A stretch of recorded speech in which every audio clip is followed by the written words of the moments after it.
Check 1, 2. Go! Curious about real estate? Yes! Then you've come to the right place. Get the knowledge you need. Get over the fear and get started. This is the Michael Quarles Real Estate Show with your host, Michael Quarles. Hello, everybody. Michael Quarles with podcast number 121. Today's podcast, we're going to do something a little bit different. We are going to answer a couple questions, but they're more of a really in-depth question, so I wanted to spend the time adequate for it. And remember, if you have a question, send it to support@bsffacademy.com. Here we go. Michael, I have had an interesting conversation with the seller today. I'm not sure what the best route is from here. I'm hoping you can help. The seller is in his 70s and is hard of hearing and health. The house he is interested in selling is occupied by his daughter, who is physically abusing him. I have discussed with him some options, and he is ready to sell at a discount. He does not know the current state of the inside. Question: how can I see the inside without making things worse on him and or damages to the house? I'd like to take pictures of the inside and show him the condition so I could justify my position regarding the repairs. I had a very similar transaction. The difference being is the mom and son lived together, and the son was physically abusing the mother, which was really sad. I mean, it was so sad. It was the only time that I didn't allow or didn't request or require the seller to show me her house because she couldn't physically do it. She was a handicapped seller, and yet her son was still physically abusing her. And I guess when you're handicapped, I know I'm mentally handicapped most of the day. I just can't imagine what it would be like to be physically handicapped, not being able to protect yourself, and the person that you think should love you is abusing you. But what I did in that situation is I bought her house as is. I knew her pain was so great that we could settle on a price that worked for both of us. We could create a win-win situation. We could turn her daily nightmare, her hell on a daily basis, into some peace of mind. And so what we did is we negotiated a price. It was a fair price.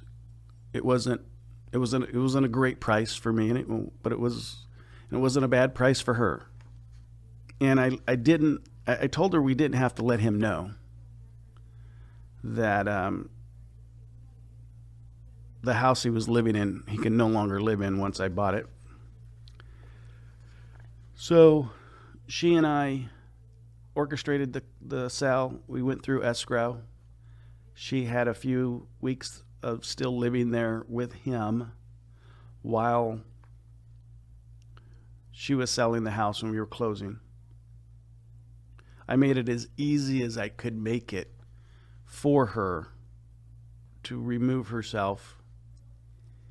And in fact, I let her know that she didn't even have to pack.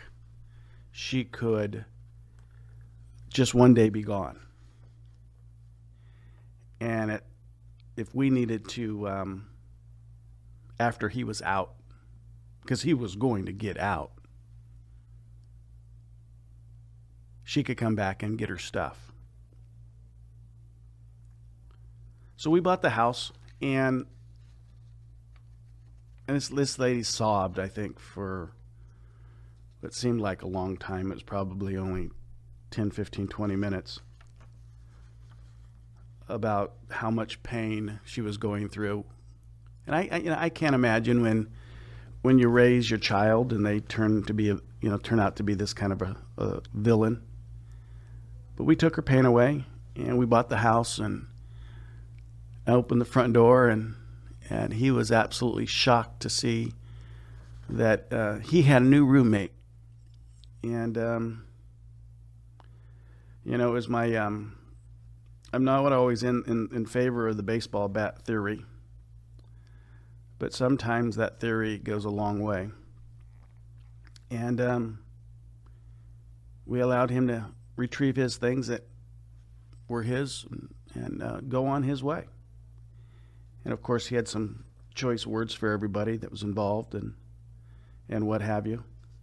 But he got exactly what he deserved. He became a homeless individual because he was abusing the person that he should have never abused. You should never abuse anyone, but you should never abuse your mother. I mean, there should be some guidelines in life that we follow, and that should be one you should never, ever do that. So she came back and got her stuff, and we rehabbed. I think at the time we rehabbed the house and sold it, and made $50,000-$60,000 profit on it. She didn't really care about how much we were going to make, but I wasn't going to. During the presentation, I wasn't gonna ask her if that's the least she can take, and she sees herself doing better, and is that the lowest you'll go? I just stopped at 70%.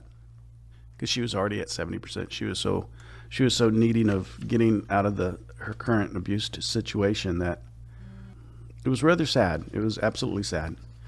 But she didn't want any harm coming to her son, which is totally bizarre, because she could easily have called the police and saved her house and stayed there. But she loved her son even though he didn't love her back.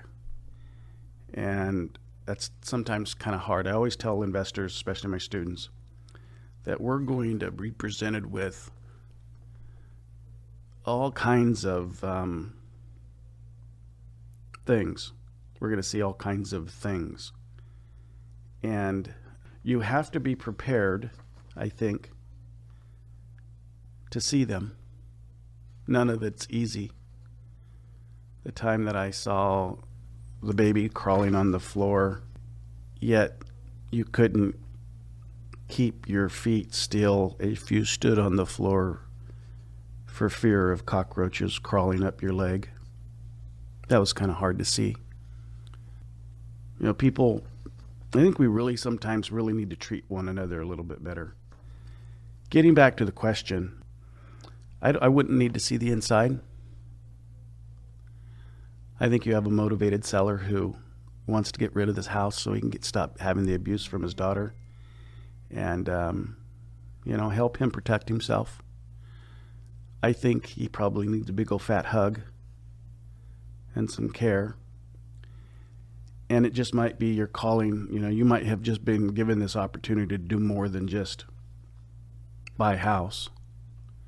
At the end of the day, yeah, it's nice, but at the end of the day, it's nicer to help someone when they truly need our help. So I'd reach out to him and ask him if he could use more than just the sale of his house, and get to know him. I mean, he's 70 years old, and he needs to know before the day comes. He needs to know before the day comes that people care for him. Let's go do that. Question 2. In your investing experience, how much cash motivates someone to move out as soon as possible? Unreasonable amounts. I don't think cash is a motivating factor for moving out. It's a motivating factor for selling a house. But they already have to have wanted to move out soon. They already have to be prepared to move out. And I know it's written by the same person who asked the former question, so I'm not so certain if the question isn't written, how much money can I give the daughter to move out of the house? Well, let's face it. Here's what happens. It costs, at least in California anyway, $680 to do an unlawful detainer. And that's to hire an attorney who's going to do all the servicing and show up in court and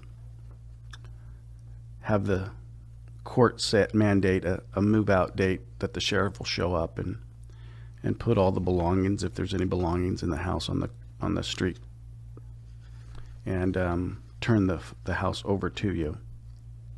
We went to court just yesterday on one that we have on an eviction, and the soonest the court could get a sheriff out there was 3 weeks. So we actually did an exchange with the tenant to waive our award of $1,600 or $1,700 against him, because we knew we would never collect that award, and that if he would be willfully out on his own in 4 weeks. We still confirmed and made the appointment for the sheriff to be out there at 4 weeks in case this guy reneged on his word, which he's done several times. So, 3 weeks or 4 weeks for me in the life of buying a house and selling a house isn't a long period of time. So if I can get someone willfully wanting to meet the commitment of moving out instead of being forced to move out, I'll probably have a better house after they move out. So I'm willing to take that risk of them keeping their word. But in this case, I'm not so certain I'd offer the daughter anything to. I wouldn't reward the daughter. I mean, she hasn't qualified for reward, and my heart says you treat everybody fairly, but my heart also says that she doesn't deserve that in this case. So, not that you're not treating her unfairly if you kick her out on an unlawful detainer, but you know what? She's been beating up her dad. That's